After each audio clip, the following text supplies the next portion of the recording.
juste faire un anniversaire. Ça vous intéresse? Ah oui. Est-ce que vous savez pourquoi vous êtes là aujourd'hui? Qui c'est qui peut me le dire pourquoi?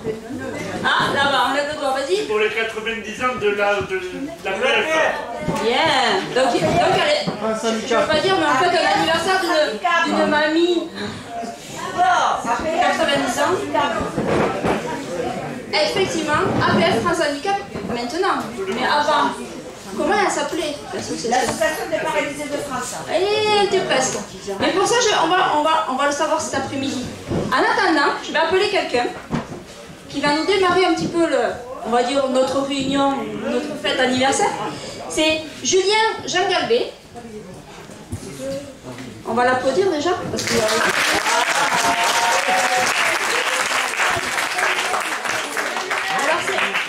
il est slammer. Alors je sais pas, il va vous expliquer lui-même ce que c'est slammer. Du dispositif Habitat Exclusif, Université. S'il te plaît. Tu vas vous interpréter tu feras plus donc après. les 90 ans. Pour lui, je parle. Pour lui, tu photographies pas pendant qu'il parle. Non, juste lui. Après, je m'en fous. C'est là-bas. Oui, pour lui, uniquement pour lui. D'abord, bonjour à tous et à toutes. Merci d'être là. Merci aussi à tous les bénévoles, à tous les organisateurs. Voilà, j'ai écrit un petit texte. Slammer, je sais pas si ça parle à quelqu'un. Grand corps malade, voilà. Ça parle à tout le monde, grand corps malade, ça vous dit quelque chose? Bon, j'ai pas la prétention d'être grand corps malade, même si je suis grand et que je suis malade. Voilà, j'ai écrit un petit texte pour les 90 ans de l'APF, que je vais vous interpréter tout de suite. Et oui, nous sommes tous réunis aujourd'hui pour nos 90 ans, et ça se fête. On aura passé des caps. Happy birthday, c'est pas rien. Hashtag je suis APF. Hashtag je suis France Handicap, pour vous donner quelques références. À l'origine, Association des paralysés de France.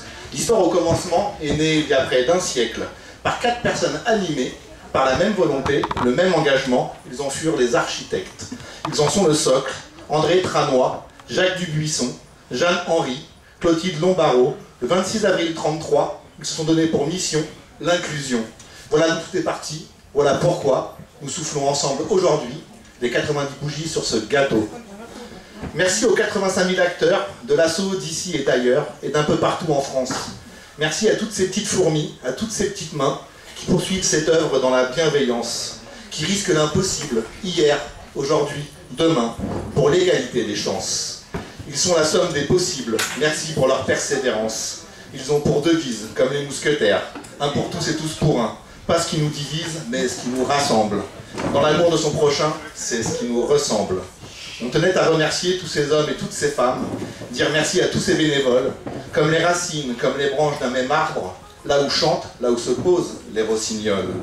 De permettre à tous, à chaque oiseau tombé du nid, à toutes ces ailes brisées, de pouvoir reprendre leur envol. Pour que pousse un arbre, il faut planter la graine, laisser le temps faire, laisser aller et venir la pluie. Il a parfois besoin d'aide pour l'aider à s'épanouir. Le temps s'égrène, accompagné de quelques rayons de soleil, pour que le chêne donne pleinement ses fruits. Quand un arbre penche, on ne coupe pas ses branches. On l'aide à reprendre racine, à faire partie de la même forêt, celle que l'on nomme inclusive. Un seul être nous manque et tout est peuplier. Pour que grandisse un arbre morne, il faut lui redonner la possibilité de grandir. Pour que refleurisse un maulne, ça demande du boulot. Il faut attendre le printemps, qu'il rebourgeonne, pour redevenir un arbre de vie.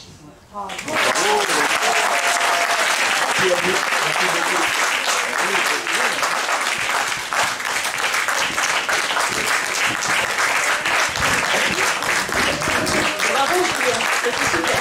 Bravo.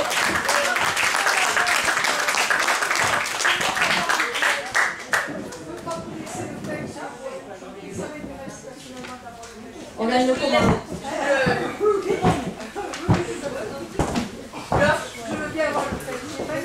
Donc pour aujourd'hui, je suis l'animatrice Stéphanie. Et pour continuer, donc je vais vous présenter Marie-Christine Huen. Elle est où? Elle est cachée là-bas. Représentante départementale des Hautes-Pyrénées, qui va vous souhaiter la bienvenue.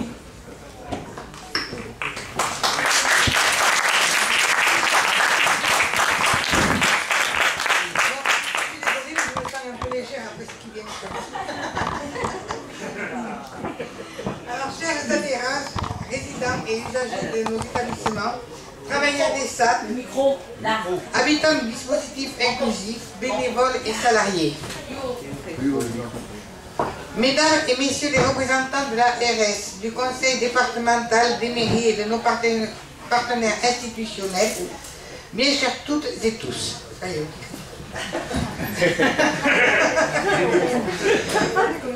Nous vous remercions de votre présence pour ce bel anniversaire.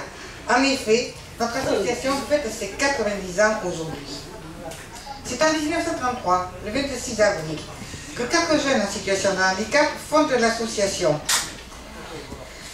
Ces jeunes gens, Jacques Buisson, Jeanne-Henri, Clotilde Lambourreau et André Tranois, accompagnés de sa femme Françoise, fondent une association pour venir en aide aux plus démunis, pour les aider à rompre l'isolement dont ils sont victimes.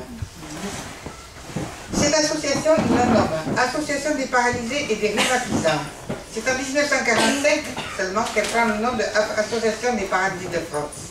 Puis, en 2018, elle devient France Handicap, au vote de Montpellier au Congrès, par les adhérents. En effet, elle s'est ouverte à toute forme de handicap. Donc, on ne pouvait plus l'appeler Association des paralysés de France. André Tranois en sera le premier président. Sa devise, c'est « Risquer l'impossible ». Cela fait partie intégrante du gène de notre association.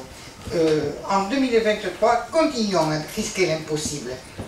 Risquer c'est l'impossible, c'est quoi?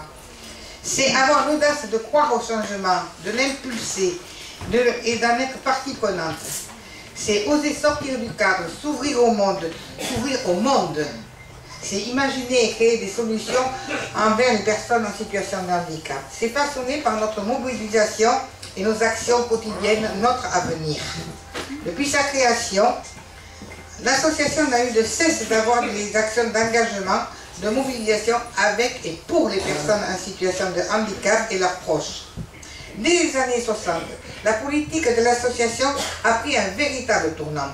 Il n'est plus seulement question d'agir et de trouver des solutions, mais de revendiquer, c'est-à-dire d'exiger de l'État et que la collectivité s'engage pour mettre en œuvre la participation sociale des personnes en situation de handicap. Parmi nos premières actions, 1936, les premiers séjours de vacances, ça ne date pas d'hier, hein? Ensuite, la création des premiers services sociaux spécialisés, que nous appellerons plus tard SAVS, c'est-à-dire Services d'accompagnement à la vie sociale. Les structures d'accueil, de scolarisation, de formation, de travail adapté et d'hébergement, partout en France, mais aussi des combats, il en faut, dans la rue, sur le front des idées pour faire évoluer la loi et les regards. En 1961, APF France Handicap organise une grande manifestation à Paris qui a réuni 2500 personnes. Je ne sais pas si vous voyez ça. Vous avez la photo là-bas, vous allez voir, avec les gros gendarmes qui nous barrent la rue. Il y en aura de nombreuses autres dans le département, dans la région et à Paris. L'association réunit à la fois des personnes en situation de handicap, des proches, des personnes valides, et n'aura de cesse d'oser et d'innover pour faire bouger les lignes afin que les personnes en situation de handicap et la famille aient une place dans la société. C'est la contagion du courage, cher André Tranois, qui permet cela en créant l'union et le collectif. Nous avons voulu, pendant cette journée, vous présenter à la fois le parcours de notre association dans les Hautes-Pyrénées, qui a 48 ans d'existence quand même. La moitié. Allez, on arrive. Mais également celui de nos 11 établissements et services dans le département, sous l'impulsion des élus du conseil de département, des salariés, des bénévoles, des usagers, des résidents, de nos travailleurs des SAT, des familles. Notre association poursuit son essor et est reconnue. Nous sommes très heureux et fiers de vous avoir aujourd'hui, de vous parler et de vous présenter APF France Handicap s'il en a besoin. Vous connaissez tous maintenant. Bon. Allez. Les causes que nous défendons nous tiennent à cœur et nous apportent énormément de satisfaction dans le partage, les rencontres et la lutte contre l'isolement. Je vous remercie encore toutes et tous d'avoir répondu présent à notre invitation et je vous souhaite de passer une bonne après-midi.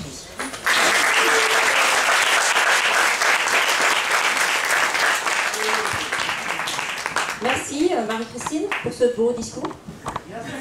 Est-ce que tu veux devenir prof d'histoire parce que tu le fais super bien? Oui, mais je vais m'étonner. Bon, Je évidemment, vais me signer pour la retraite. oh ben, vu le... À toi de voir. Pour continuer, je vais appeler Philippe et Odile. Ce sont des directeurs et directrices. Alors, Odile, c'est la directrice du département du Gers et des Hautes-Pyrénées. Mais là, aujourd'hui, cet après-midi, elle est à nous, donc c'est Hautes-Pyrénées. Et Philippe, directeur de structure. Alors, il va se présenter, parce qu'il a une liste, je ne la connais pas par cœur. Voilà. Je vais leur laisser la parole. En même temps, il y a un diaporama qui va passer sur ce joli écran. On vous invite à le suivre. Et en même temps, des personnes qui sont là-bas, à votre droite, alors pour moi c'est ma droite, donc pour vous c'est à votre gauche, qui vont témoigner aussi des choses. Alors maintenant, c'est à vous d'écouter. On va régler le problème technique d'abord. Problème technique. Aïe aïe aïe. T'as raison. Qui c'est qui peut couper l'interrupteur s'il vous plaît? Hier, on est tout installé sous la pluie. Hein. Ça fait peur.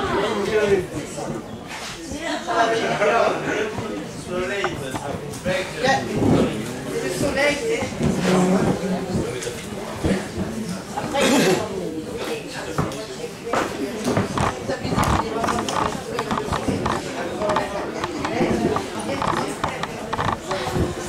Christine? Elle est où, Christine? Oui, c'est la vidéo. Capricieux? Non, non, c'est... Il faut appuyer peut-être une fois.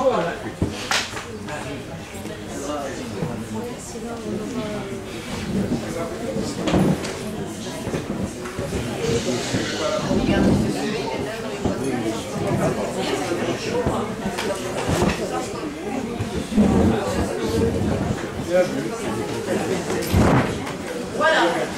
Alors évidemment, quand il y a des nuages, on voit mieux.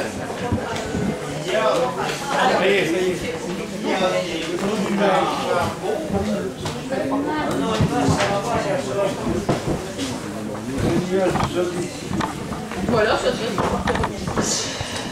tout à l'heure, je devais afficher ça pendant que Julien slamait. Julien fait également des disques quelque part. Vous avez la possibilité de lui en acheter.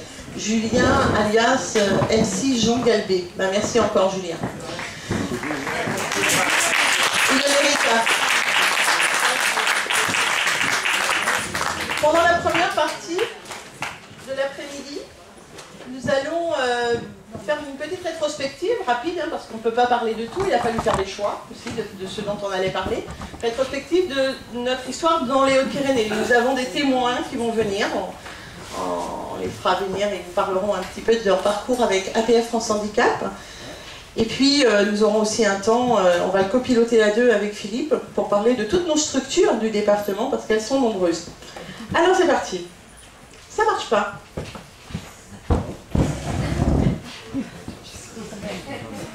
Ça marchait hier. Fallait venir hier, ça marchait très bien. Voilà. Je ne sais pas comment elle a fait Stéphanie, mais elle a des doigts de fil. Notre association sur le département, elle a 45 ans. En 1976, une dame qui s'appelait Monique Strub, qui était bénévole à l'APF, puisqu'on disait à cette époque-là l'APF, d'Arbèze, elle commence à accompagner des colonies d'enfants, qu'on appelle des MEX, des maisons d'enfants à caractère sanitaire et social, avec le service vacances APF national. Elle connaît une dame qui s'appelle Madeleine Le Gallou, et elle la propose comme déléguée départementale en 1978. Et c'est elle, Madeleine Le Gallou, qui sera la première déléguée départementale, bénévole. En 1978, elle le restera jusqu'en 1986. Les toutes premières réunions ont lieu dans une salle de la mairie de Tarbes, toute petite. Là, je croise les doigts pour que ça fonctionne. Vas-y. Je vais y arriver. Voilà. Qu'est-ce qui s'est passé entre ces années 1978 et 1985? Nous avions, il n'est plus directeur aujourd'hui, mais il est toujours quand même impliqué à l'APF, Marco Rousseau, le directeur national, qui vient 3 fois dans les Hautes-Pyrénées. Et Madeleine Le Gallou, elle se rend au congrès de l'APF à Paris, Metz et Grenoble. Elle rencontre André Tranois, notre fondateur, à plusieurs reprises. Elle participe également à des rencontres interrégionales, une en moyenne par trimestre. Elle se déplace à Cahors, Toulouse, Rodez et Auch. Madeleine est elle-même en situation de handicap. À ce moment-là, on met une permanence en place au centre de rééducation fonctionnelle de Bagnères de Bigorre et également une permanence sur la commune de Lannemezan. Et Madeleine de Galou, pour répondre aux besoins des questions au niveau de l'aide sociale, elle fait appel à l'assistante sociale du centre de rééducation de Bagnères de Bigorre. On s'installe dans un local, là à nous, 11 rue Soult à Tarbes. Ça rappellera des souvenirs à certains d'entre vous. Je regarde des fois dans cet angle-là parce que ça reconnaîtra. Voilà Madeleine de Galou, lors d'une réunion, elle est fléchée pour que vous puissiez la reconnaître. 1983, ce qui est intéressant, c'est aussi de voir l'écart avec aujourd'hui. J'ai pu retrouver des archives de la mairie de Tarbes. Il y avait un article de presse qui disait « Théâtre pour handicapés ». J'ai pris un extrait.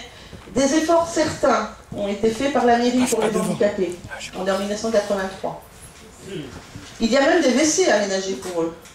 Mais viendra-t-il le jour où nous pourrons utiliser la même entrée que tout le monde, et non une porte dérobée dans une rue sombre? C'est vraiment pesant de jouer les E.T. chaque fois que l'on sort de chez soi. En 1984, elle organise la Moisson du Cœur. Il y en aura d'autres après. Et cette collecte de vêtements, on a réuni 11 tonnes de textiles et on a été aidé à ce moment-là par les militaires de Tarbes et les civistes. 11 tonnes, c'est pas rien. Voilà. Et là, après Madeleine, c'est Martine. Martine Davezis, qui a pris la fonction de déléguée départementale à mi-temps. Et Martine, on l'a retrouvée. Et Martine est là. Martine Davezis. Et c'est Marie-Christine. Alors, vous voulez une chaise, Martine? Voilà. Martine elle a été notre déléguée départementale. Viens ici, Martine. Plus près de moi.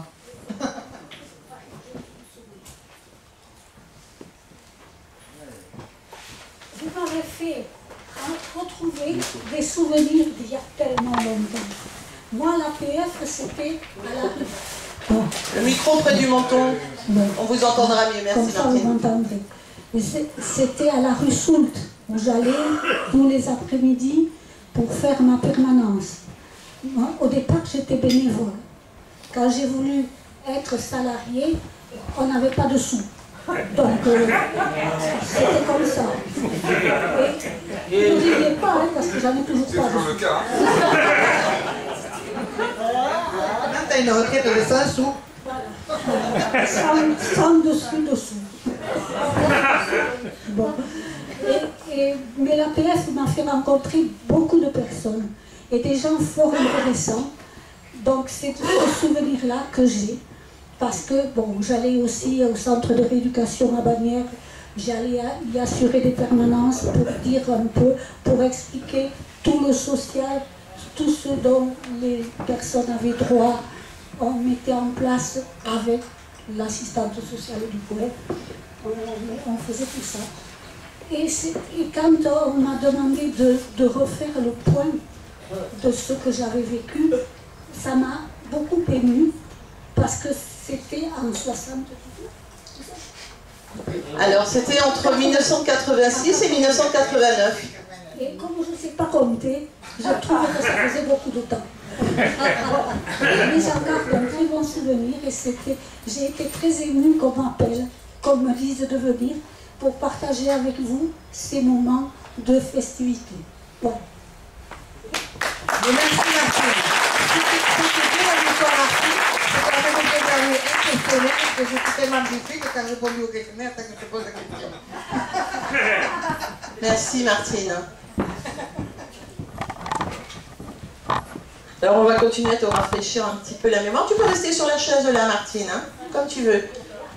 En 1988, c'est l'année où l'APF s'installe à Legerode, une adresse qu'on gardera, mais dans un premier temps, nous étions dans une salle désaffectée qui donne rue Georges Lassalle. Après, on a pris une autre salle, on passe à 15 mètres carrés près de la chapelle, toujours à Legerode. Et c'est aussi dans cette période qu'on crée, avec la ville de Tarbes, le guide de l'accessibilité. C'est l'occasion de rendre hommage aussi à Jean-Paul Cournet, qui a été très investi au niveau de notre association dès le début sur l'accessibilité. Voilà Martine dans un article de presse. Voilà, ça c'était en 1989, parce que le passeport pour la vie, c'est ça. Le passeport pour la vie, c'était une initiative de l'association des paralysés de France. La vente d'une carte de santé d'urgence au prix de 10 francs. Alors c'était en vente dans les bureaux de poste, à la CPAM, dans les CAF ou les banques. Et l'idée c'était de promouvoir la prévention médicale. C'est-à-dire qu'on y indiquait ses allergies ou ses antécédents médicaux. Et Martine dit sur l'article 5000 cartes il fallait vendre. Et l'objectif a été atteint. Donc faut d'énergie hein, quand même. On est 100 adhérents. 100 adhérents. Bravo. 100 adhérents. Il y avait 100 adhérents. Mais là, 100 adhérents, on a vendu 5000 passeports. C'est beaucoup. Belle opération.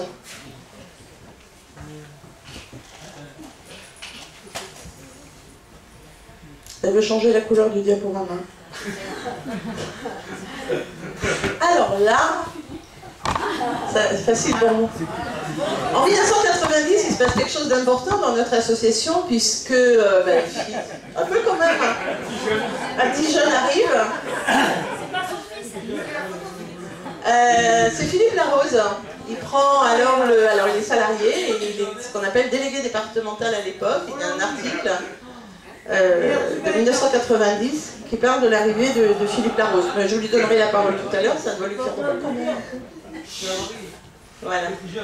C'était 90, juste un mot, mais ouais. 90, donc c'est mon arrivée dans les Hautes-Pyrénées que je ne connaissais pas, sur un poste que personne ne voulait. Donc c'était plus facile à avoir. Et pour moi, ça a été une belle aventure qui se poursuit encore. Mais ça a été des bons moments. En tous les cas, je voulais remercier toute l'équipe de la délégation et du pivot et tous les adhérents et Odile qui ont participé à l'organisation de cette journée-là, parce que c'est vrai que c'est un beau retour sur l'histoire, et donc c'est comme disait Martine, c'est des belles émotions aussi que ça nous a fait revivre, parce qu'on a vu le diaporama, et que j'espère aussi que tous ceux qui ont participé à l'action de l'association auront aussi cet après-midi. Merci Philippe. Mais tu te reverras au fil de l'histoire, forcément, en photo. 1990, dans les actions justement menées par Philippe, et puis il n'était pas tout seul, hein, vous allez voir des personnes à côté de lui, la mise en place d'un service social pour répondre aux attentes des adhérents, la défense des droits, ça n'a pas changé, les ressources, l'accessibilité notamment. L'organisation de séjours vacances est aussi dans l'ADN hein, de la délégation des Hautes-Pyrénées, comme dans celle du National. Il y avait aussi le service de prêt de fauteuil roulant à l'époque, et l'ouverture d'un service d'auxiliaire de vie. C'était dans les projets. Et puis, ça finit par se faire un peu plus tard. En 1991, alors vous voyez un peu, peut-être pas forcément très bien, mais c'est une manifestation organisée à Tarbes pour les ressources. Quelques visages qu'on reconnaît, et notamment, là je sais qu'il y a Laurent Labatte, hein, qui était dès le début à l'association. En 1992, vous le savez sans doute un petit peu moins, l'APF crée un service de transport, ce qui est appelé aujourd'hui Handibus, même s'il avait un rayonnement un peu plus important départemental. C'était pour répondre à une demande de plus en plus forte. Elle embauche en novembre 1992 un premier chauffeur. Elle va acquérir un J9 d'occasion qu'on a acheté au Pays Basque, à l'APF du Pays Basque, et qui va être restauré par les jeunes de la délégation. En 1992, en décembre, donc un mois après, on embauche aussi une salariée pour gérer les appels et le planning, et l'année suivante, une accompagnatrice pour seconder le chauffeur dans les transports. Ce service, la délégation départementale va le gérer jusqu'en 2004. Et ensuite, il sera transféré à la société Pyrénées-Bus sous l'égide de l'agglomération. Au début, ce qu'on appelait le Grand Tarbes, et je me rappelle le rendez-vous avec Jean Glavani à l'époque. On leur a dit, on vous remet les clés maintenant, c'est un service de transport collectif pour le public, et nous étions un des derniers départements de France, avec le Pays Basque, à gérer un service de transport adapté, mais c'était bien du ressort des collectivités d'assurer le transport aussi des personnes handicapées. ça montre bien que l'APF a toujours été développeur de solutions. Vous savez qu'en 92, avec ce J5 qui nous a fait voir au bout de toutes les pannes qu'il avait, en tous les cas, ça a été un bon moment de construction avec les personnes, puisque ça partait des besoins et des envies des personnes de pouvoir sortir, de pouvoir être dans la ville. Et c'est vrai qu'avec Marc Gurier, Pascal, le premier chauffeur, Bernard Richard, tous ces bénévoles, ça a permis de lancer, d'aller chercher des fonds. Voilà, et puis mais voilà, comme ce que vous faites aujourd'hui encore, hein, c'est toujours le même processus quelque part. Il y a des besoins, il y a des attentes, on se mobilise, et puis on trouve des moyens, et puis on met en place, et puis à un moment donné, il y a des services qui rentrent dans le public, et puis ça fonctionne. Comme ça fonctionne, en tous les cas, nous, on aurait pris les moyens pour fonctionner aussi bien. L'article de presse date de 1992, et on voit deux personnes, Pascal Garline, qui est le premier chauffeur, je suppose, Philippe, et puis Marc Gurier. Marc Gurier, un usager, puis quelqu'un qui s'est investi aussi à l'association, avec ce sous-titre, alors un titre, un minibus à la carte, et ce sous-titre, l'Association des paralysés de France vient d'acheter un minibus pour offrir aux handicapés de l'agglomération tarbaise un véritable service à la carte pour leurs déplacements privés avec un accompagnement en prime. Alors 1992, c'est une année où la délégation s'est... Alors il y avait un grand mouvement national d'APF pour aller manifester, il y aurait une partie sur l'APF nationale, et bien on est allé à Paris. Ils sont allés à Paris, j'étais pas encore là, ils sont allés à Paris manifester dans les rues sur la question des ressources, 1992. Et là, nous avons une photo, on voit notamment Marie-Françoise Fossepré qui est montée à Paris. Elle n'était pas toute seule, il y avait un groupe des Hautes-Pyrénées, et Jean-Marie, tu étais là. Ah bon? Ah oui, je crois parce que j'ai la preuve. Ah bon? Je pense que c'est celle-là, j'ai un petit doute maintenant. Voilà. Jean-Marie, tu es là, avec la casquette, le béret. Ah, le béret. Ah ouais, c'est toi. J'avais oublié ma fille, quoi. Ah, voilà, vous êtes avec Huguette, Laurent. Ils sont montés à Paris, Daniel et d'autres. Ah ouais. Ils sont montés à Paris pour dire il faut que les ressources des personnes handicapées augmentent. On a voulu mettre en avant aussi cet exemple. 1992, Laurent Labatte, que je salue, il participe au championnat de France de billard à Tarbes. Et il y a un titre qu'on a retrouvé dans un journal, c'est marqué « Graines de champion ». Ah oui, on a des dossiers sur vous. « 1993, là, c'est une action de sensibilisation dans les écoles. On revoit Philippe Larose sur la gauche. Allez. Alors, c'est une semaine de sensibilisation à la fois dans les écoles, et puis il y a une démonstration de moto-trial avec le club de Rabastens de Bigorre. Et ils organisent également un loto de la solidarité à Tarbes. Et alors, un grand moment en 1993, puisque c'est en 1993 qu'il y a eu la création d'un groupe jeune.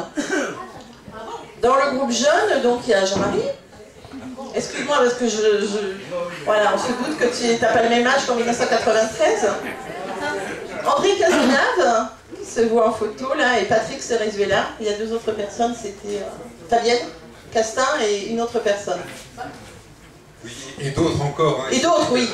Et ce qui était intéressant, je trouve, dans ce groupe jeune, c'est que c'était on appelle ça maintenant la pérédance, mais c'était les personnes entre elles qui s'aidaient aussi pour participer, pour partir, pour faire des choses ensemble, qui s'hébergeaient, etc. Enfin, il y avait une solidarité, comme aujourd'hui, mais voilà, entre les personnes, avec quelques bénévoles aussi valides pour pouvoir soutenir cette action-là.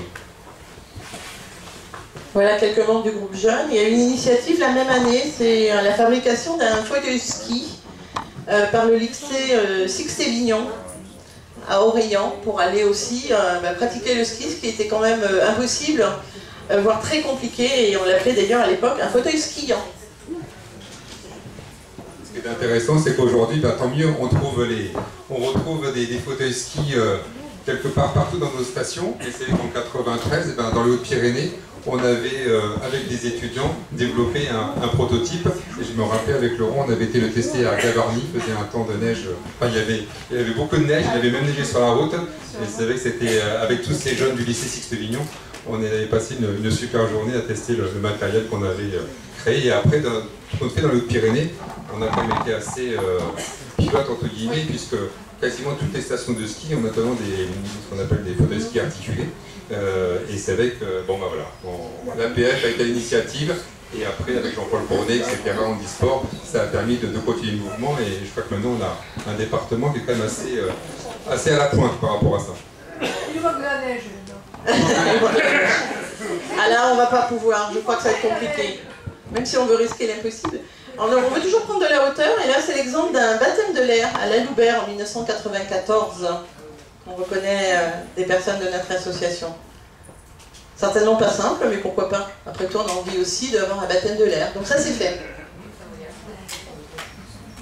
Elle est intéressante cet article parce qu'elle nous ramène... on est en 1995, et en 1995, l'Association des paralysés de France a signé une charte pour mieux vivre avec la municipalité tarbette. À l'époque, c'était M. Héra Sarel, le maire de Tarbes. Et l'objectif, c'était que la ville de Tarbes soit plus accessible. Et donc, il y a une charte qui a été signée en 1995 à la mairie. Et c'est que dans l'ADN de l'APF, France Handicap, j'ai du mal avec le France Handicap à rajouter à chaque fois, mais dans l'ADN de l'APF, on a toujours cet esprit quelque part de faire avec la collectivité. On ne peut pas faire sans. Donc c'est vrai qu'on peut des fois manier le bâton et être dans la revendication, mais on est aussi dans le partenariat et dans la construction.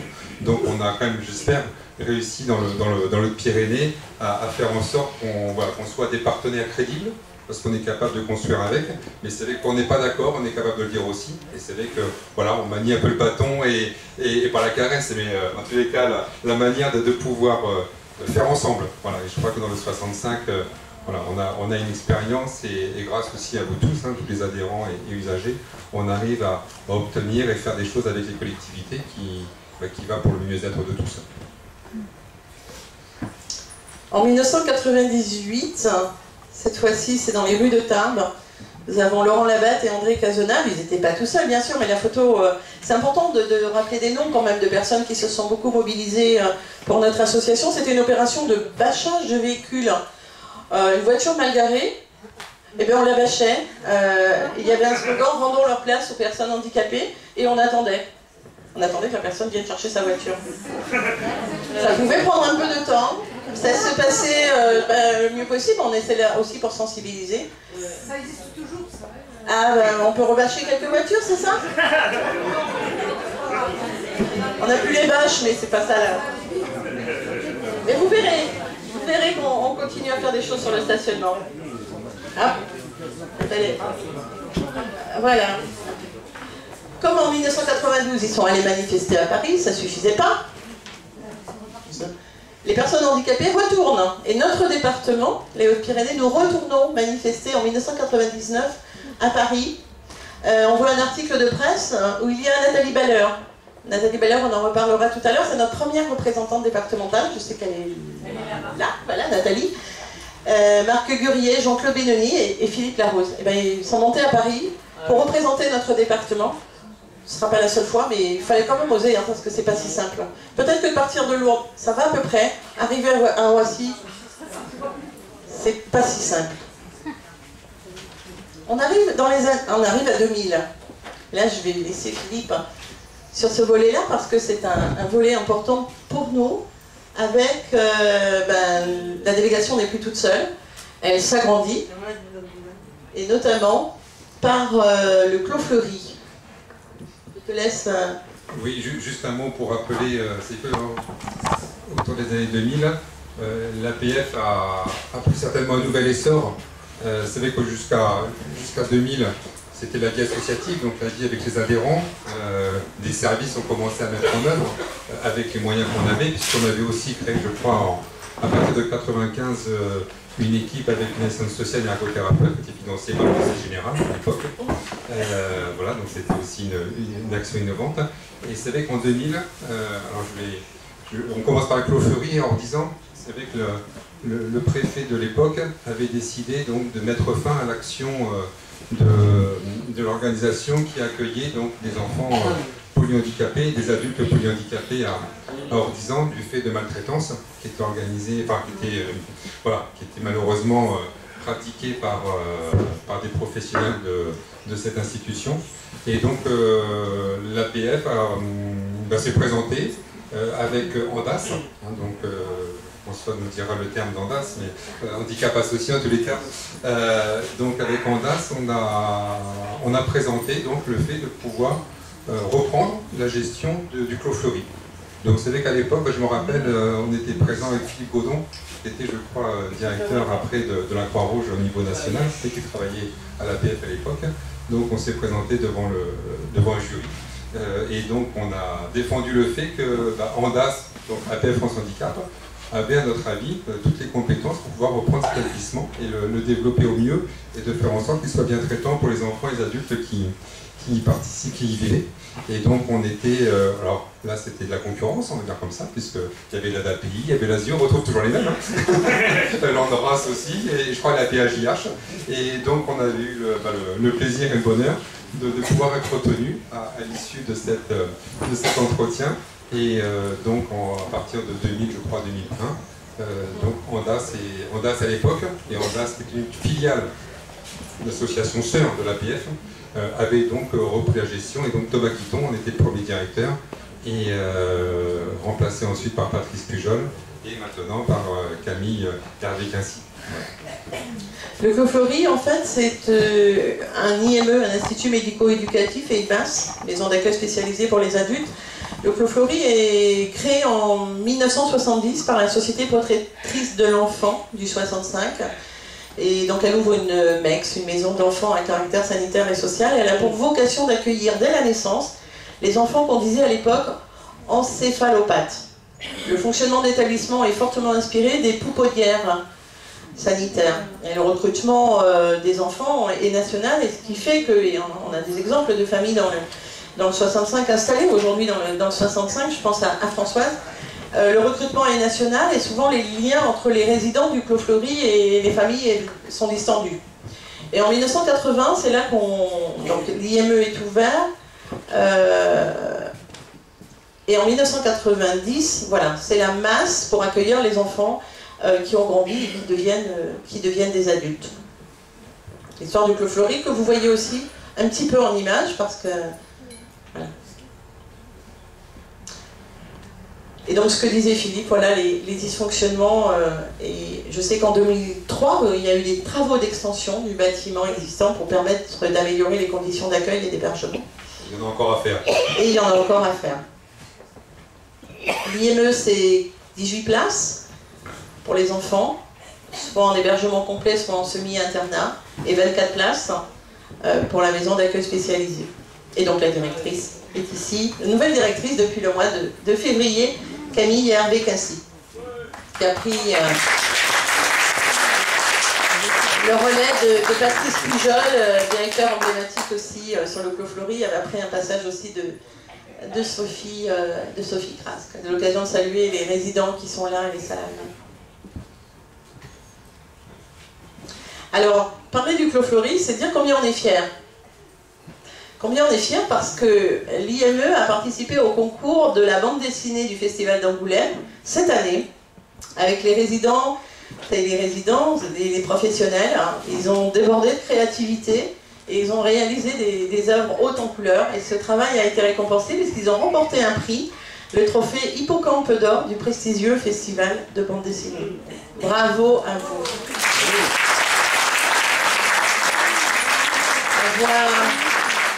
On voit des dessins qui ont été confectionnés, c'est une forme de BD, et puis il y a notamment nos petits bonheurs bien rangés, nos petits bonheurs fou, et puis des dessins. Une belle réussite. Philippe. Ok, donc gestion des actes, mais pas que des actes. Voilà, alors je vais faire une première coup.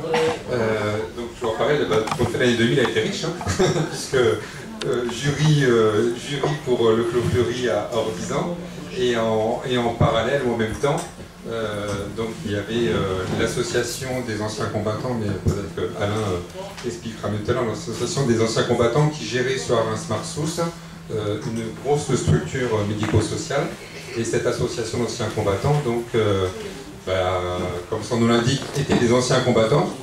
Et l'âge arrivant, on souhaitait pouvoir passer le relais à d'autres associations. Alors c'est vrai qu'on était en contact, la délégation APF était en contact avec Alain Leroyer, le directeur de l'époque, et les adhérents, enfin les usagers aussi de ces structures-là, puisqu'on organisait déjà des activités avec eux, et aussi on organisait un séjour vacances dans les locaux du centre Jean Thébault, donc pour ceux qui connaissent, à côté de la chapelle, là tout en haut, et donc ça avait permis aussi de créer du lien. Mais au niveau national, le général Surville, qui était le président de la GMG, connaissait bien aussi Paul Boulinier, le président de l'APF, et donc lorsqu'il a fallu passer le relais, la GMG s'est tournée vers l'APF, et donc pour le franc symbolique, a donné toutes ces structures à notre association. Donc vous savez que là aussi, comme avec l'arrivée du Clos Fleuri, l'arrivée de toutes les structures du centre Jean Thébault, parce que ça s'appelait comme ça je crois à l'époque, a donné aussi un nouvel élan à l'association et une représentation encore autre, qui nous a mené vraiment à avoir une action globale sur le 65.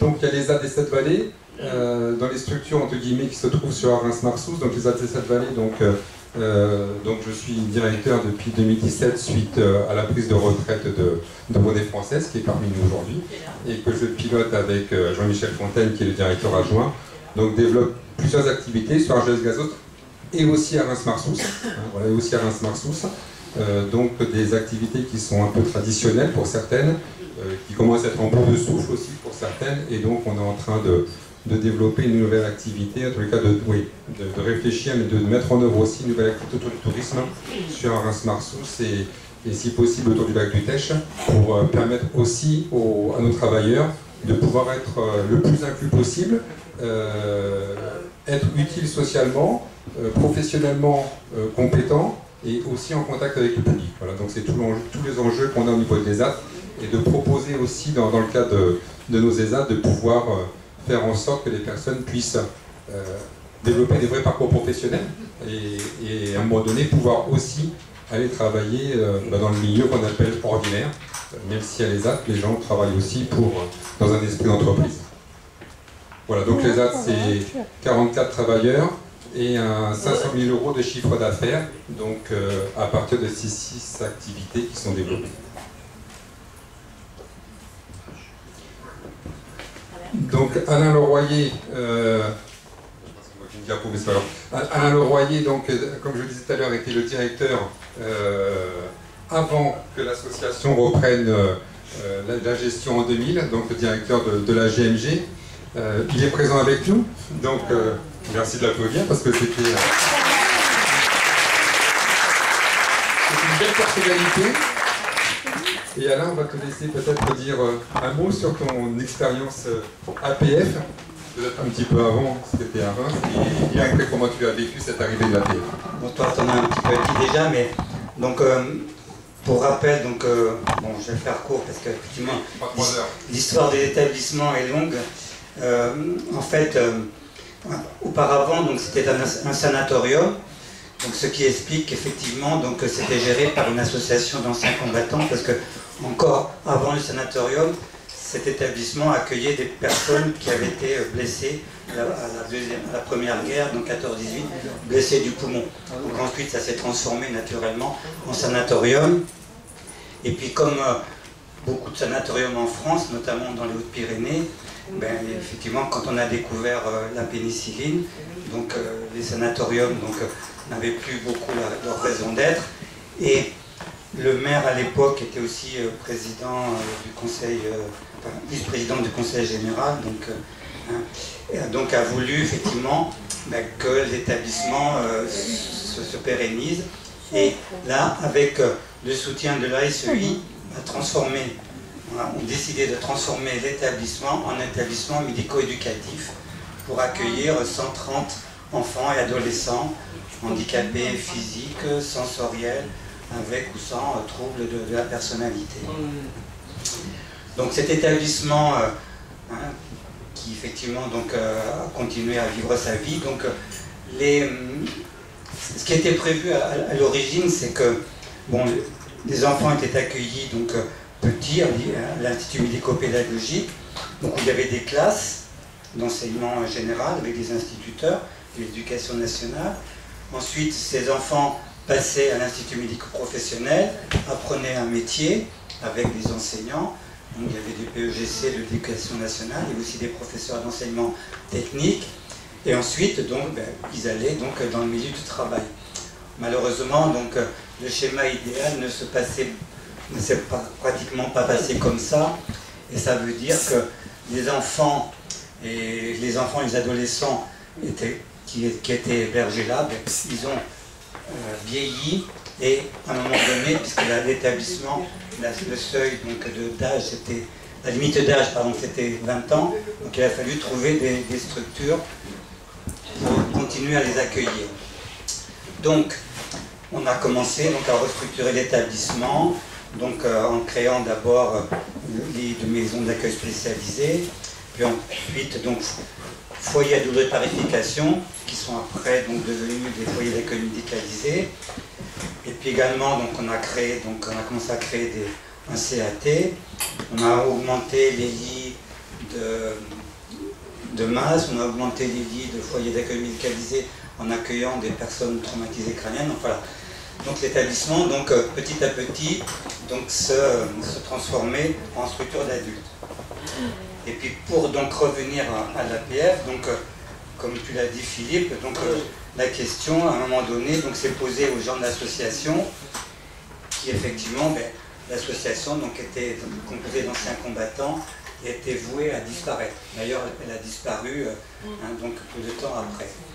Et donc les gens quand même de cette association, dans leur sagesse, ont souhaité quand même que il y ait un transfert vers une autre association, vers une autre structure. Alors, on a interrogé d'abord les gens du département qui ont dit nous on n'a pas vocation, le département c'est le conseil général, donc nous on n'a pas vocation à gérer un établissement médico-social, on en gère déjà, c'est pas notre métier, donc voilà.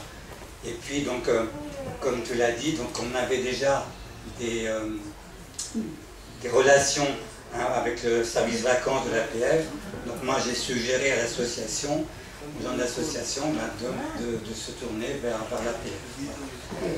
Peut-être Alain, qu'est-ce que l'APF t'a apporté peut-être dans ton expérience de directeur, mais peut-être aussi pour les structures?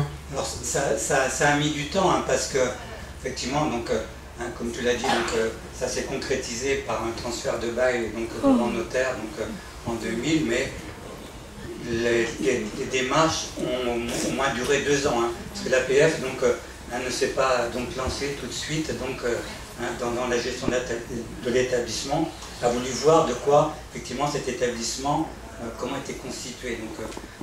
On a eu beaucoup de réunions avec les services centraux de l'APF, ressources humaines, comptabilité bien sûr, avec Soroboul, et puis également des personnes techniques, etc. Pour qu'enfin effectivement l'établissement soit effectivement prenable entre guillemets par l'association des Parisiens de France. Donc c'est ce qui s'est fait. Voilà. Après, pour répondre à ta question, déjà pour les salariés, je crois que quand même déjà les salariés ont été consultés, le comité d'entreprise avait donné son accord pour effectivement ça c'était important pour l'APF, qu'effectivement les salariés soient partie prenante de ce transfert. Et puis aussi pour nous, en tant que responsables de l'établissement, effectivement, du temps de l'AGMG, du temps des anciens combattants, c'était relativement simple pour travailler. On avait toute confiance, les gens de l'AGMG, de l'association des anciens combattants, avaient toute confiance en nous, et parce que tous les changements d'agrément, masse, foi, femmes, CAT, etc., ils nous ont fait confiance, ils nous ont accompagnés pour porter ces projets devant les autorités de contrôle. Donc pour nous, c'était assez confortable. Mais c'est vrai que une association d'anciens combattants, on n'avait pas vocation, surtout dans les années 2000, effectivement, il y avait quand même beaucoup de problèmes techniques, juridiques, etc. Donc nous après, donc au niveau, étant donc salarié de l'APF, bon, ça nous a quand même, nous aussi, donc, donné une assurance pour continuer à se mobiliser, à transformer, à faire évoluer les établissements, ce qui a continué bien sûr après mon départ, et c'est tant mieux. Mais aussi pour nous, effectivement, il y avait une meilleure reconnaissance donc, de la part des autorités de contrôle envers l'établissement, parce qu'effectivement, géré par une grande association nationale, et puis aussi nous, au niveau responsable de l'établissement, donc avoir donc, des réunions avec d'autres structures identiques aux nôtres, que ce soit FAM, que ce soit MAS, que ce soit CAT, ou alors donc des interlocuteurs au niveau du siège qui pouvaient répondre à nos préoccupations. C'était quand même relativement confortable. Donc, pour moi, effectivement, donc, ça a été, je n'ai pas du tout regretté donc, dans les 8 ou 10 ans que j'ai continué comme directeur avec l'APF, je n'ai pas du tout donc, regretté le choix qui avait été fait. Une petite anecdote peut-être? Alors, une petite anecdote, bon. Après j'en ai une. Alors, si, donc j'en ai une qui me revient comme ça, parce que quand je parlais du transfert à l'établissement, donc effectivement j'ai parlé qu'il y avait beaucoup donc, de personnel technique, entre guillemets, qui sont venus donc, pour voir effectivement si ça valait le coup que l'APF reprenne l'établissement. Et puis à un moment donné, donc, il y a eu le conseil d'administration de l'APF qui a voulu donc, porter aussi donc, un choix politique. Parce qu'effectivement c'était important.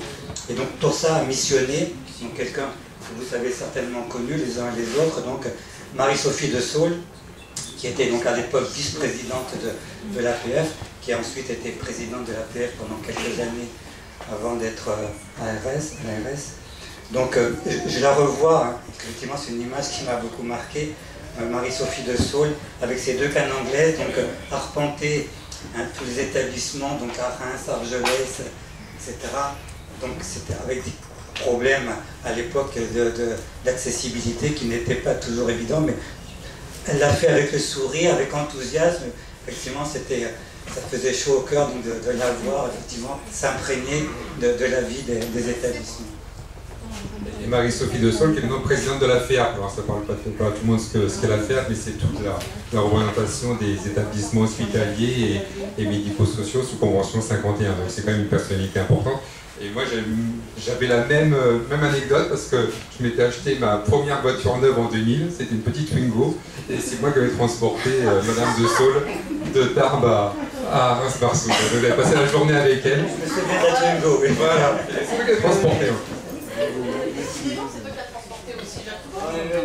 Et Jacques Toubon aussi. Un congrès de l'APF, il a transporté. Je prends taxi, je me prends aussi le taxi.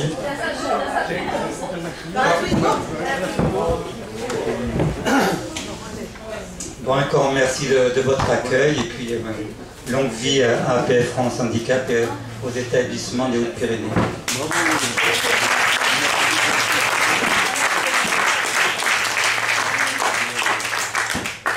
Merci aux résidents et salariés de nos structures, Reims-Marsous et Argelès, qui sont présents, et vous avez pu voir quelques images.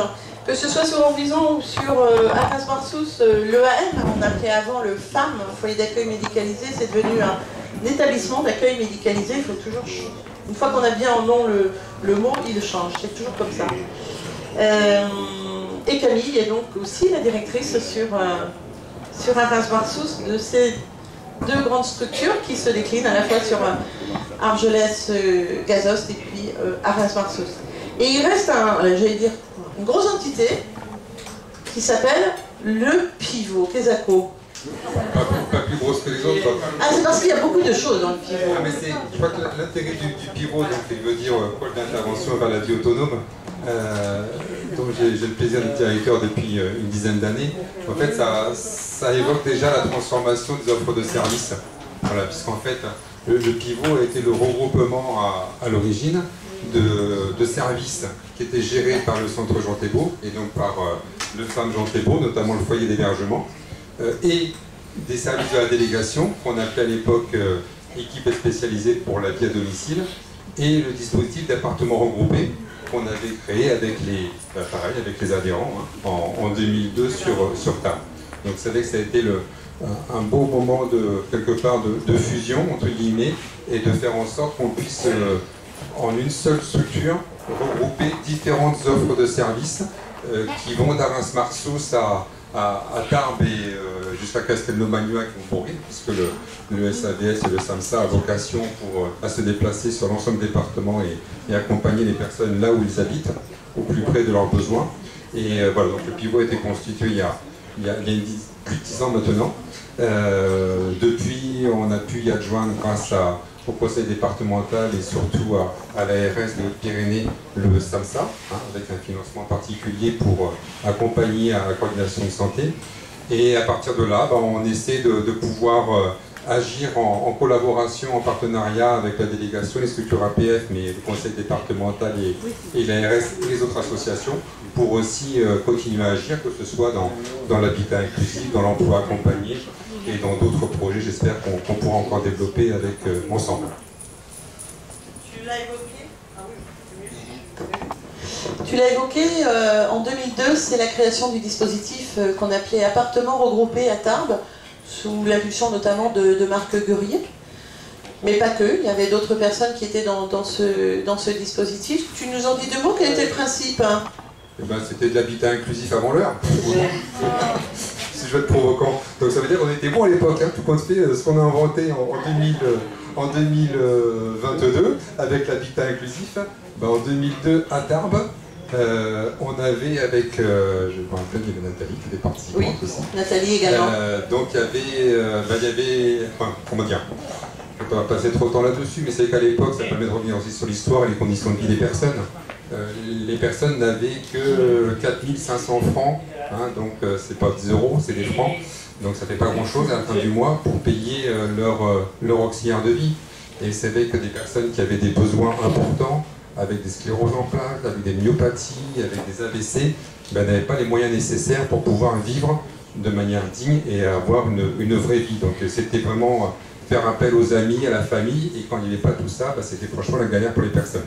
Donc vous savez qu'avec 5 adhérents de l'APF de l'époque, on avait imaginé monter quelque chose qui faisait que les personnes pouvaient vivre dans un quartier de Tarbes qui était vers Marcadieu, place Marcadieu, qu'on puisse trouver des appartements et que ces personnes-là puissent vivre en proximité et qu'il y ait un service auxiliaire de vie qui puisse être présent à minima de 14h à 23h pour répondre à leurs besoins de la vie sociale, mais aussi besoins essentiels de lever, coucher et aux horaires qu'ils choisissaient.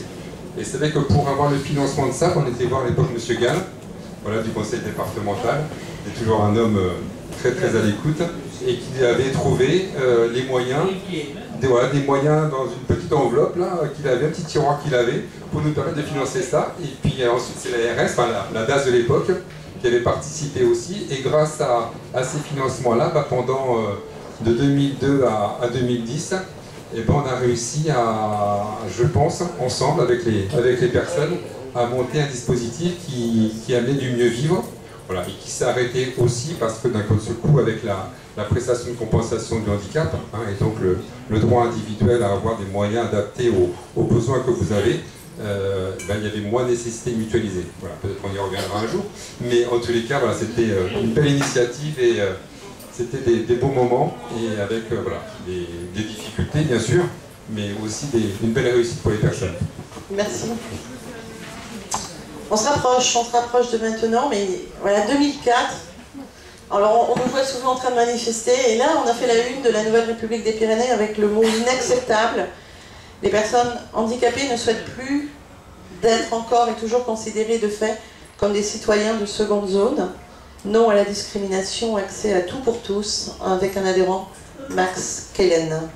Et donc on avait envahi la DAS à l'époque. Oui.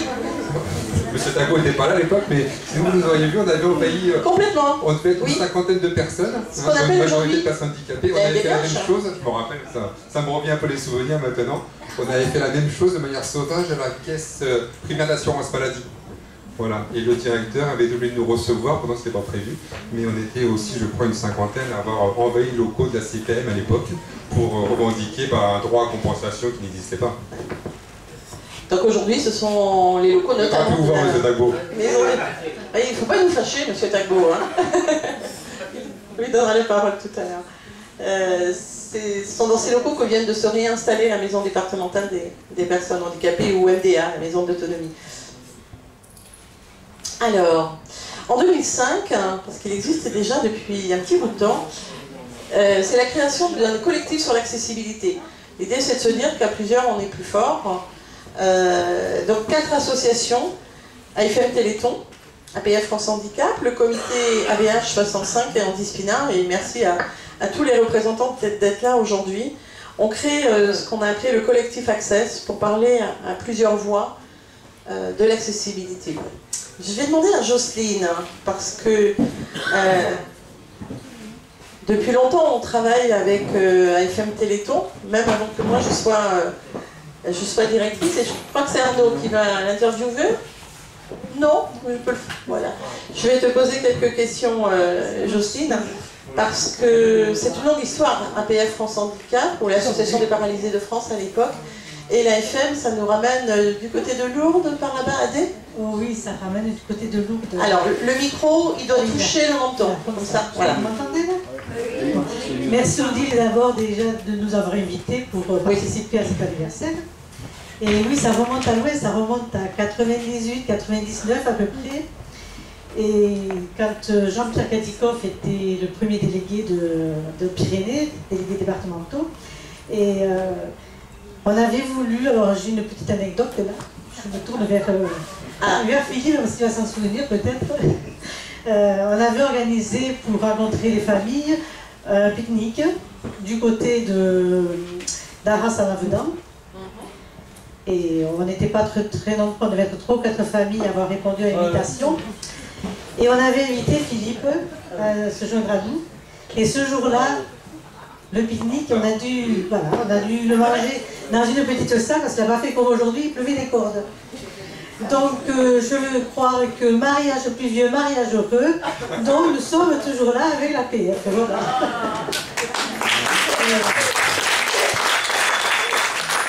Et oui, moi je suis maman aussi de famille qui a une maladie de myopathie, donc voilà, je suis sensibilisée évidemment au handicap, comme l'AFM qui est membre avec l'APF du membre du comment ça s'appelle, l'association, conseil associatif, le comité national, voilà. Et donc j'ai l'accessibilité dans l'ADN aussi. Et on en a fait des choses ensemble. On a commencé par les classements des villes, où on allait voir si les bâtiments, les rues, enfin, quelles étaient dans les plus grandes villes de Tarbes, au niveau de l'accessibilité. Tu sais qu'au niveau national, nos associations sur le plan national ont organisé une grande manifestation. Voilà, et j'étais à 99. Et tu étais en 99. J'étais à 99, c'est un très bon souvenir. Tout à l'heure, on montrera les actions du collectif Access. Merci à toi. Voilà. Parce que, oui, c'est une association très proche d'APF France Handicap, et pas seulement. On a le comité Valentin Huy, le comité 65 de l'association Valentin Huy, qui accompagne, accueille les personnes handicapées visuelles, qui depuis très longtemps également, il fallait choisir un témoignage, travaille avec nous. On a eu Roland, Jacques, et puis aujourd'hui on a aussi son président et des membres de l'association qui sont présents parmi nous.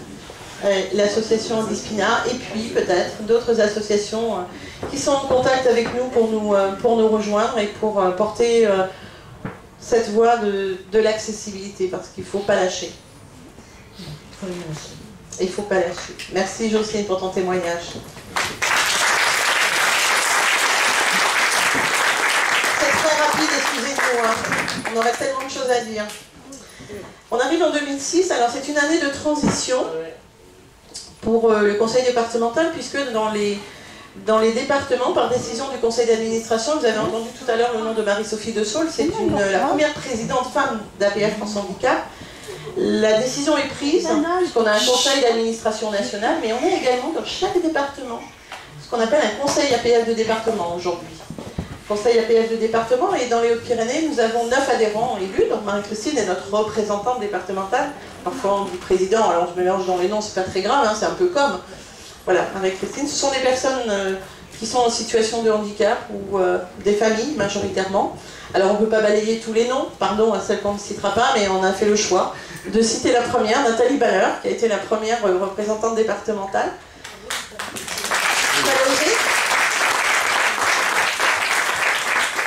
Merci de ta présence. Et aujourd'hui, c'est Marie-Christine Huin. En 2006, on quitte les Grottes pour la délégation départementale. Ça devient trop petit, ça grandit. Et on arrive à Auréllan. Et en même temps, il y a une nouvelle directrice, Odile Le Galliotte, qui succède à Philippe Larose, qui devient adjoint de direction à la masse d'Arens-Marsos. Voilà. En fait, on ferait compter les années, vous avez 2 directeurs. Ce qui, donne aussi une certaine stabilité. Tant pis pour vous, si on fait mal, vous devez nous supporter, mais bon, d'un autre côté, ça donne une stabilité. Voilà la photo de nos locaux. Et de 2006 à aujourd'hui, de poursuivre la dynamique associative, défendre les droits, toujours, l'accessibilité, les ressources. Vous parlez de compensation du handicap, c'est toujours dans nos revendications.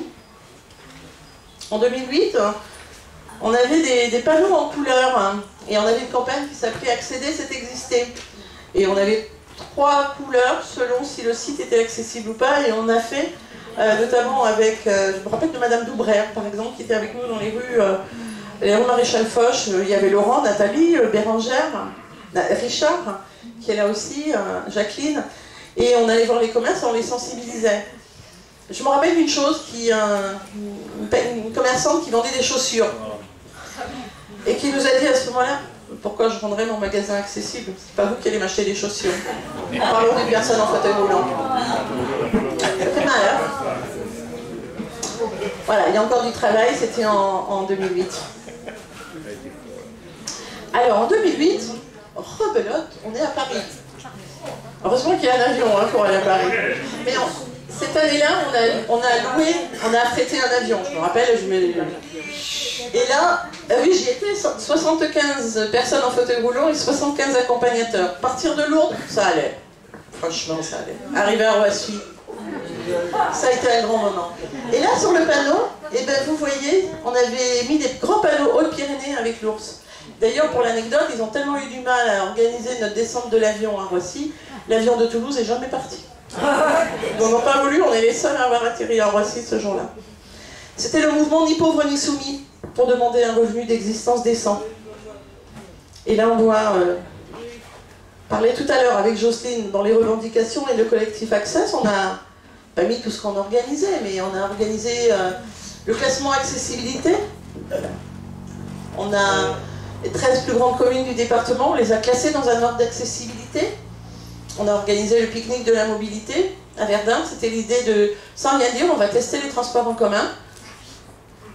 Départ de la Maison, de Vic ou autre. Et rendez-vous place de Verdun, on pique-nique et on voit déjà qui c'est qui arrive.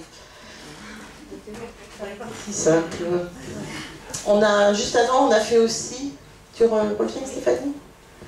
J'en ai pour 5 minutes. Vous vous rappelez la voiture bâchée de tout à l'heure? Oui. On l'a déclinée sous une autre forme, on a piqué les places de stationnement classique en mettant des fauteuils, en mettant également une canne blanche et en sensibilisant le public. On l'a fait à Lannemezan, on l'a fait à Tarbes. Voilà, on essaye de dire, ça fait quoi quand on vous dit j'en ai pour 5 minutes? On va le faire encore. On va le faire encore et normalement on va le faire à Lourdes avant la fin de l'année, histoire de continuer à sensibiliser. Les transports, c'est un gros chantier que nous avons au collectif. Un très gros chantier. C'était compliqué d'avoir des interlocuteurs. Tout le monde se renvoie la balle. C'est pas nous, c'est eux, c'est la compétence de région. On n'arrivait pas à avoir une réunion organisée dans le département des Hautes-Pyrénées. Et puis à un moment donné, on s'est dit, ça suffit, quoi. Ça suffit. Puisque la compétence est en région, on va aller en région. Et on va dire à la région qu'on ne peut pas parler dans les Hautes-Pyrénées avec les opérateurs de transport, avec le conseil départemental. À ce niveau-là, c'était très compliqué. Tout le monde se renvoyait la balle. On est allé en région, une réunion est organisée, on a dit maintenant il va falloir faire avec nous. Et ça a amorcé un nouveau dialogue. Ça a amorcé des choses. En 2022, par exemple, dans nos locaux, on a organisé une rencontre à la fois avec Keolis. Aujourd'hui, on forme avec le collectif, les chauffeurs, On a organisé une rencontre avec les responsables de l'AGLO. Ici, on voit notamment M. Gérard Trémage et M. Christian Pédebois et Cathy Maraldi, que je salue, hein, qui... Je ne sais pas où il est, Cathy. D'accord. Voilà, pour parler de... Et puis nos amis de l'association Valentin AUI et du collectif Access, pour rappeler le besoin de circuler normalement. C'est pas gagné, hein. Il y a encore des progrès à faire. Alors, pour faire avancer les causes, c'est important aussi de sensibiliser au handicap. On a organisé en 2013 un dîner dans le noir. Là, c'est sensibiliser au handicap sensoriel. À la vue, on l'a organisé avec la mairie de Tarbes. On a participé, ils ont ce qu'on appelle la fête des roues à Lannemezan en 2015. Et bien des roues, nous on sait un peu ce que c'est, les fauteuils. Donc on a participé à la fête des roues et notamment on a mis des élus en situation de handicap. Et là vous voyez un vélo pousseur, un fauteuil et puis derrière un demi-vélo et puis on circule dans la ville de Lannemezan pour sensibiliser. Et les écoles ont été, les jeunes de la ville ont été très, très partie prenante. Alors, vous ne saviez peut-être pas, mais nous avons eu une troupe de théâtre. Une troupe de théâtre qui s'appelle le Pyrénées. Alors, cette initiative, on la doit à Richard Baller, à la casquette rouge là-bas. Et on a pris plaisir avec cette troupe de théâtre qu'il a créée en 2008 à faire des représentations. C'est aussi une forme de sensibilisation au handicap. Aujourd'hui, on est passé à d'autres projets. Elle l'a vécu quand même une dizaine d'années à peu près, je pense. Nathalie est restée dans le domaine du théâtre puisqu'elle joue toujours au théâtre. Et ça a été une très belle expérience de plusieurs années, cette troupe de théâtre. Nous avons organisé en 2015, par exemple, là c'était une première pour nous, c'était de louer le parc des expositions de Tarbes et d'organiser avec la fédération 3977, qu'on appelle aussi ALMA, Allo Maltraitance, un colloque sur le handicap et la maltraitance. On va parfois chercher des sujets qui ne sont pas confortables, c'est pas grave, on y va, on en parle. Ça a été un moment très très important et on a accueilli beaucoup de monde ce jour-là. On a comme ça retenu quelques actions qu'on a menées, comme celle de l'exposition Vivre ma ville, déjouer les clichés. On a participé avec la ville de Tarbes, on a pris des photos dans des lieux emblématiques de la ville. Là, vous voyez des figurines qui sont du côté de la place Sainte-Thérèse. Et puis voilà, l'idée c'était de mettre en scène des personnes en situation de handicap et d'en faire une exposition. C'était en 2016 et en 2017, l'exposition était aussi dans les locaux de la mairie de Vic-en-Bigorre. Ça s'appelle Jouer et déjouer. Jouer et déjouer les clichés, ouais. La pêche, c'était bien. Et c'était... Elle a bien rigolé. Ben oui, c'est toujours l'occasion. Forcément Equestria, puisqu'on participe au festival depuis le début, je crois. Au début, on était là pour accueillir sur un parking les personnes en situation de handicap sur le parking du Doyenné du Carmel. Je suis en train d'y penser, là. Il fallait organiser le stationnement. Et puis, on s'est aussi impliqué pour sensibiliser au handicap. Et notamment, Guy, s'il est arrivé sur la calèche, c'est pas d'un claquement de doigts, c'est parce qu'on a expliqué qu'il y avait un nez qui lève et du matériel. Et puis là, on voit des enfants qui sont en fauteuil roulant et qui voilà, se promènent. Tout simplement, ne pas avoir peur du fauteuil roulant. Sensibiliser au handicap, on a eu un beau cadeau avec David Frey. David Frey qui est une personne emblématique de notre département et qui est pianiste international et qui habite dans notre département. Et David Frey, depuis sa 3e année, organise un festival qui s'appelle l'Offrande musicale. Il connaît le handicap, il a une petite fille qui a une dizaine d'années qui est en situation de handicap. Et si vous regardez bien, eh ben vous avez tout en haut de cet instrument, du violoncelle, un fauteuil roulant. Et chaque année, il y a une place privilégiée pour les personnes en situation de handicap dans ce festival. Et c'est vraiment, si vous ne le connaissez pas, franchement, il faut y aller parce que c'est vraiment magnifique. Alors ça se passe dans plusieurs lieux du département et ça se décline, là le programme vient de sortir, ça se décline sur à peu près 3 semaines. Les concerts peuvent avoir lieu, que ce soit à l'abbaye d'Escaladieu, je parle de mémoire, je regarde un peu Joëlle Abadi aussi parce qu'elle connaît bien ce festival. Joëlle Abadi du conseil départemental. On a été à la Marcadieu, également à Lourdes, Saint-Savin, dans une cave, Château-Montus. Il y a Pietà, la clinique de Pietà, tout à fait. Donc c'est à la fois mettre en avant le patrimoine. Il y a des pointures qui viennent, Roland Capuçon, il y a l'orchestre du Capitole. Voilà, cette année il y aura d'autres. J'ai cru comprendre, enfin c'est pas un secret, cette année Gérard Depardieu vient chanter Barbara, notamment pendant le festival. Le théâtre des nouveautés, on vous donnera toutes ces informations-là. Parce qu'au-delà des concerts, il y a également une participation importante avec les structures, avec des séances de musicothérapie, tout un package, tout un ensemble autour de ce festival, pour permettre aux personnes pour qui c'est le plus compliqué, que ce soit des EHPAD ou des établissements qui accueillent des enfants et des adultes, soit de pouvoir venir assister aux répétitions, soit il y a également des choses qui se passent à l'intérieur des établissements ou de la captation, assister à un concert quasiment en direct. On a voulu parler aussi de APN, Atelier Participatif Numérique. La fracture sociale, la fracture numérique, c'est-à-dire avoir accès à Internet, comprendre, pouvoir savoir se servir d'une tablette, voire d'un téléphone portable, avoir le matériel adapté, avoir vraiment les informations, prendre le temps d'apprendre, de répéter autant de fois qu'il faut les choses, s'adapter au handicap et pas le contraire. C'est-à-dire que l'informatique s'adapte aussi. Voilà, c'est important. Et donc c'était une initiative qui existe déjà depuis 3-4 ans et qui a pris un nouvel essor, notamment avec le soutien de la conférence des financeurs de notre département, et notamment le conseil départemental. On a des salariés impliqués, on a des personnes, on a des bénévoles qui nous font des ateliers. Il y a toute une possibilité aujourd'hui. Si l'informatique c'est pas votre truc, vous savez pas. Si vous en avez peur, ou si vous pensez connaître, on ne connaît pas toujours tout. Si vous voulez créer un compte Facebook pour parler à quelqu'un qui est un peu loin et voir vos petits-enfants en WhatsApp, c'est vraiment l'endroit où il faut venir.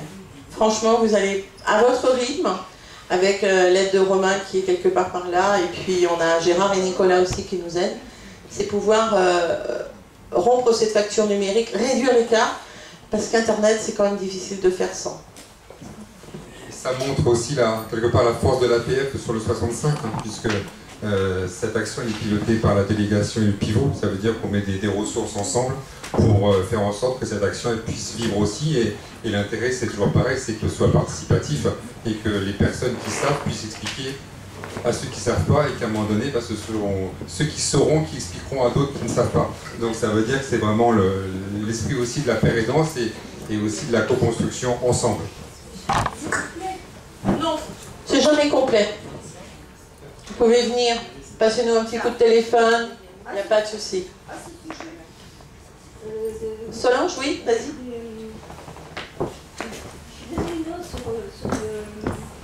Alors, on va te donner le micro parce qu'il y a des gens qui sont même dehors. Parce que... à ce sujet, sur Alors, le micro sur le menton aussi. Voilà, très bien. Sur l'informatique, bon, chaque fois, toutes les réunions se passent à Tarbes. Ouais. C'est dommage. Alors on essaye de délocaliser les choses, mais effectivement, je sais qu'il y a des personnes qui veulent qu'on se rapproche un peu plus d'eux pour pouvoir venir. Ouais. Mais voilà, c'est ça aussi, c'est qu'on nous rappelle parfois de dire faites pas tout à tard, vous faites ceci, on a besoin de ça. Et puis voilà, c'est mis dans un coin de notre tête, mais ça reste pas, on y repense après. Maintenant, on a des beaux locaux à Tarbes. C'est vrai.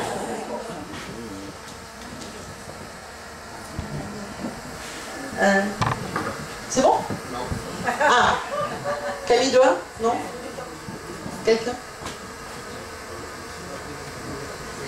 Ah, bah oui, il n'y a pas de problème. Hein. Alors, c'est pas grave. Petite interruption de programme. Petite interruption de programme. Petite pause. Si, monsieur Tago n'est pas partir comme ça. Alors, vous allez passer devant, sinon ça va être piégé. Vous voulez pas dire un mot? Bon, monsieur Tago. Voilà, on a quelqu'un d'autre. Merci. J'en profite pour vous remercier de la collaboration avec l'ARS. C'est peut-être pas moi qui travaille le plus avec vous, mais quand même un petit peu. Mais Camille et Philippe, hein, l'Agence régionale de santé, et nos représentants, tous nos établissements. Merci d'avoir passé une partie de l'après-midi avec nous. C'est moi qui vous remercie. En tout cas, merci beaucoup. Et puis, à bientôt. Merci. Nous avons une personne qui va arriver tout à l'heure de l'Agence régionale de santé. Et c'est à elle qu'on posera des questions.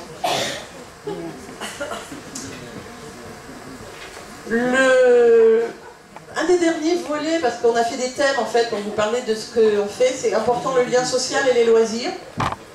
En 1983, André et Fabienne partent en vacances à La Rochelle. Alors ils ne sont pas tous les deux tout seuls. Hein. Il y a quelqu'un au milieu, je ne sais pas qui c'est, il faudra que tu me le dises, André. Un voyage à La Rochelle et une croisière en catamaran en 2008. Ça, je m'en rappelle. Du parapente, un voyage à Paris, là on voit la cour du Louvre avec la pyramide. Les voyages, on en a fait tous les ans. On s'est juste arrêté une année en 2020. Et après, en 2021, on a recommencé, on a trouvé une solution parce qu'il y avait beaucoup encore de questions de Covid, mais on a repris les voyages. À l'APF, il y a des initiatives qui naissent. Après, comme le disait Philippe tout à l'heure, les bébés grandissent et puis ils sont autonomes. Là, le bébé, il a grandi très très vite. Et ce bébé, il s'appelle Sol en Cœur. Alors, je ne vous dévoile pas le programme, mais Sol en Cœur a vu le jour en 2006 sous l'impulsion, l'envie, l'énergie de Marie-Jeanne Clavier, qui est adhérente et qui est toujours présidente de Sol en Cœur. Avec un constat, faire chanter tout le monde ensemble, quelle que soit sa situation et quel que soit son handicap. De toute façon, ici, ça sera possible. Alors, peut-être que c'est compliqué de lire, d'apprendre des paroles, c'est pas grave, on trouvera des solutions. Et puis, je ne sais pas combien ils sont aujourd'hui, mais là, vous voyez, ils sont quand même assez nombreux. Et Sol en Cœur existe toujours et ils font des concerts régulièrement. Pardon 40. C'est beaucoup. Et c'est un plaisir de les entendre. Et bientôt, ils organisent un concert avec les chanteurs pyrénéens, dont on a un représentant, mais il est à la fois chanteur pyrénéen, il fait tout, c'est Michel Leveneur. Un concert au profit de l'APF. On parlait tout à l'heure de sortir de Tarbes, c'est important, de sortir des villes où on nous voit le plus souvent et d'être aussi, par exemple, Stéphanie a créé avec Gisèle et puis Solange un groupe relais sur le secteur de Lannemezan et ils ont fêté leurs 10 ans en 2019. Et puis les parents. La participation des parents a toujours été forte à la fois dans notre département et au niveau national et nous avons organisé des journées à thème. Une de ces journées, c'était par exemple « Après nous », point d'interrogation. La question que se posent beaucoup de parents. Vivre libre, même si. Même si c'est compliqué, mais ma liberté, j'y tiens. Et puis on a fait, alors magnifique aussi cette affiche, je ne sais pas si vous la voyez bien, j'ai besoin de répit. Ça parle aux parents bien souvent. Et le titre c'était Lâche-moi les baskets.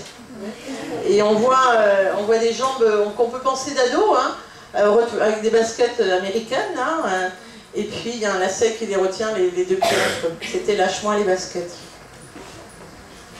Il n'y a pas très longtemps, nous étions à Tarbes, le 18 mars 2023, au restaurant de l'Arsenal pour une journée sur le prendre soin de soi pour les parents. Un beau succès aussi, on a eu pas mal de monde.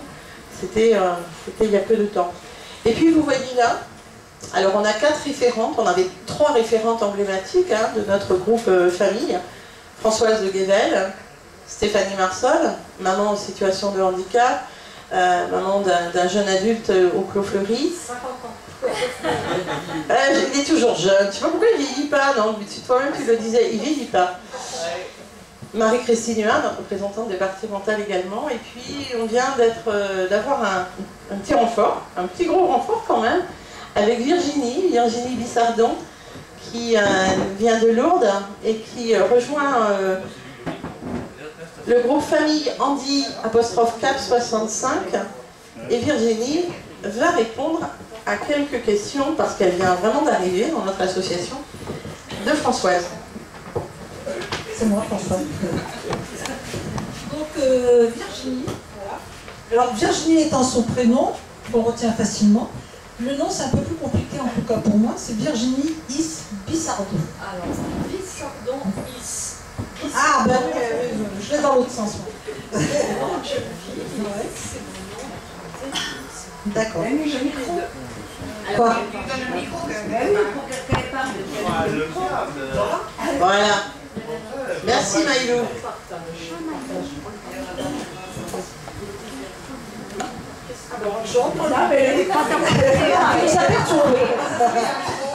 Virginie, voilà, on voulait savoir comment tu t'es retrouvée à l'APF, qu'est-ce qui a fait que tu nous aies rejoint? Alors, il s'est passé chose. Le micro, excuse-moi, Virginie. Voilà, il faut toucher le menton. D'accord. Ah, là, j'entends que c'est bon.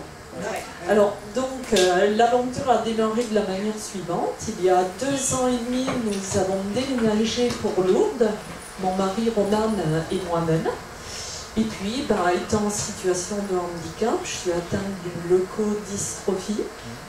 Il a fallu que je prenne contact avec l'administration locale, et en l'occurrence l'MDPH de Tarbes. Donc j'y suis allée courant 2021, et là j'ai été reçue par un monsieur fort sympathique, qui a pris le temps de discuter avec moi, et qui a compris que j'étais en recherche d'un groupe pour communiquer, un groupe de parole. Il m'a dit, mais allez voir à l'APF France Handicap, ils font des choses très sympathiques. Donc j'ai laissé passer un petit peu de temps et j'ai fini par me décider, fin 2022, je leur ai passé un coup de fil et on a eu un rendez-vous avec Odile en décembre 2022. Donc vous voyez que c'est vraiment tout récent. Elle nous a accueillis, elle nous a écoutés et on a été très très touchés par son écoute et son accueil, et puis ce sentiment d'un dynamisme entièrement dévoué à l'association. Voilà. Et à partir de là, on est revenu rapidement, début 2023, des réunions, des événements pour faire connaissance. Est-ce que Virginie, bon, il n'y a pas beaucoup de recul, mais est-ce que tu aurais déjà une anecdote à nous raconter qui t'est marquée particulièrement? Alors une anecdote, peut-être pas, mais un moment fort. On est venu donc à la journée du 18 mars 2023, la journée je prends soin de moi. On était environ une cinquantaine, tous mélangés, personnes valides, personnes en situation de handicap. Et ce jour-là, j'ai vraiment vécu une journée magnifique. Il y a eu toute une matinée de témoignages autour de prendre soin de soi. C'est parti extrêmement loin, j'ai trouvé, dans un climat de bienveillance, de confiance. Chacun a exprimé ses difficultés et aussi ses réussites et aussi ses questions par rapport à ces grandes questions. Qu'on soit encore une fois handicapé ou aidant auprès de personnes handicapées. Donc ce moment-là, pour moi, ça a été une pierre blanche et avec vraiment l'envie de continuer dans cette dynamique. Merci. Merci beaucoup.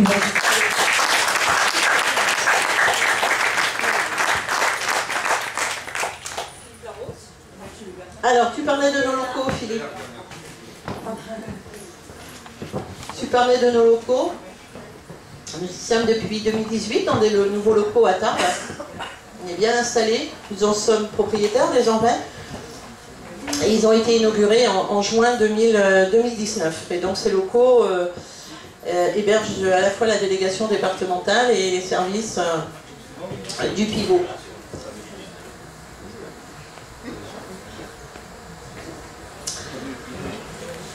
Alors, micro sans fil, hein. Peut-être ce sera parce que la longueur est un petit peu juste. Stéphanie. Alors Stéphanie, elle va aller voir Arnaud. Bonjour Arnaud. Alors, on n'est pas à l'école des femmes, mais bon, on va faire presque. Bonjour, comment tu t'appelles? Arnaud. Arnaud, j'ai quelques questions à te poser. Ah,